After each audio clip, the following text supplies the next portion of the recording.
اس وقت ایلان مسک دنیا کے امیر ترین شخص ہیں، لیکن شاید ہی وہ قارون کی دولت کے قریب بھی پہنچ سکے۔ قارون کو دیے گئے خزانوں کا ذکر قرآن میں آیا ہے۔ آج بھی اگر کوئی اچانک امیر ہو جائے تو کہا جاتا ہے کہ کیا تمہیں قارون کا خزانہ مل گیا ہے؟ قارون حضرت موسیٰ علیہ السلام کے چچا یسہر کا بیٹا تھا۔ بہت ہی شکیل اور خوبصورت آدمی تھا، اس لیے لوگ اس کے حسن و جمال سے متاثر ہو کر اس کو منور کہا کرتے تھے۔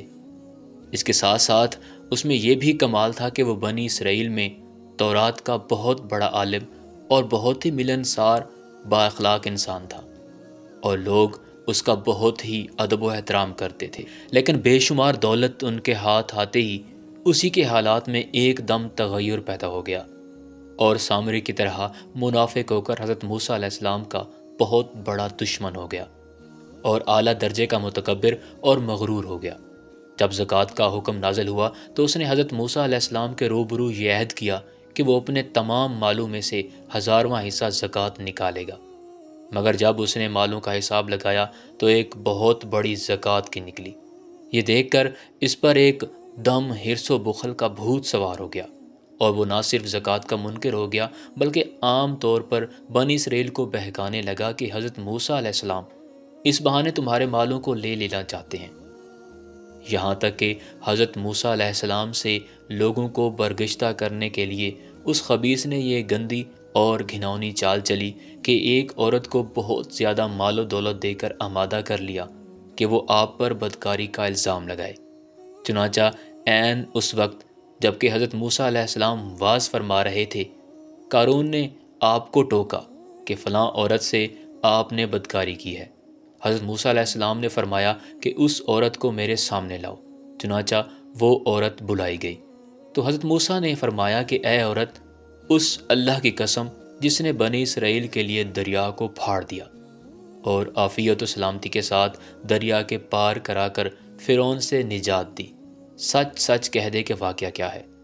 حضرت موسیٰ علیہ السلام کے جلال سے عورت سہم کر کانپنے لگی، اور اس نے مجمع عام میں صاف صاف کہہ دیا کہ اے اللہ کے نبی، مجھ کو قارون نے کثیر دولت دے کر آپ پر بہتان لگانے کے لیے آمادہ کیا ہے۔ اس وقت حضرت موسیٰ علیہ السلام آبیدہ ہو کر سجدہ شکر میں گر پڑے، اور بحالت سجدہ آپ نے یہ دعا مانگی کہ یا اللہ، قارون پر اپنا قہر و غضب نازل فرما۔ پھر آپ نے مجمع سے فرمایا کہ جو قارون کا ساتھی ہو وہ قارون کے ساتھ ٹھہرا رہے، اور جو میرا ساتھی ہو وہ قارون سے جدا ہو جائے۔ چنانچہ 2 خبیثوں کے سوا تمام بنی اسرائیل قارون سے الگ ہو گئے۔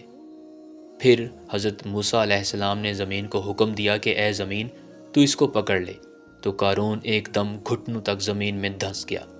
پھر آپ نے دوبارہ زمین سے فرمایا کہ وہ کمر تک زمین میں دھنس گیا۔ یہ دیکھ کر قارون رونے اور بلبلانے لگا اور قرابت و رشتہ داری کا واسطہ دینے لگا، مگر آپ نے کوئی التفات نہ فرمایا، یہاں تک کہ وہ بالکل زمین میں دھنس گیا۔ 2 منحوس آدمی جو قارون کے ساتھی ہوئے تھے لوگوں سے کہنے لگے کہ حضرت موسیٰ علیہ السلام نے قارون کو اس لیے دھنسا دیا ہے کہ تاکہ قارون کے مکان اور اس کے خزانوں پر خود قبضہ کر لیں۔ آپ نے اللہ تعالیٰ سے دعا مانگی کہ قارون کا مکان اور خزانہ بھی زمین میں دھنس جائے۔